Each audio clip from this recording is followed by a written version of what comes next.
তবে কেমন হতো তুমি বলো তো, যদি পৃথিবীটা স্বপ্নের দেশ হয়, তবে কেমন হতো তুমি বলো তো।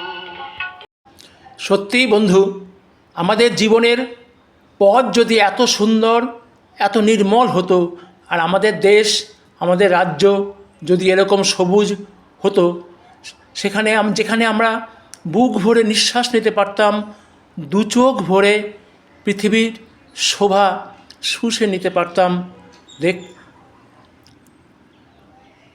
আমরা গতকাল 6 বন্ধু পরিবারসহ রাত 11:45 হাওড়া চেন্নাই মেল ধরেছিলাম। সকাল ঠিক 8:30 আমাদের ট্রেন নামিয়ে দিল উড়িষ্যার ব্রহ্মপুর স্টেশনে। সেখান থেকে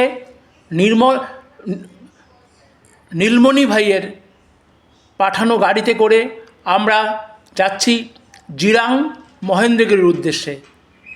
সেই ঘোরার সব কিছু থাকবে পরবর্তী ভিডিওতে। এখন আর কোনো কথা নয়, শুধু দু চোখ ভরে এই সুন্দর পৃথিবীকে দেখা, বুক ভরে শ্বাস নেওয়া, দু চোখকে শান্তি দেওয়া আর প্রাণকে আরাম দেওয়া।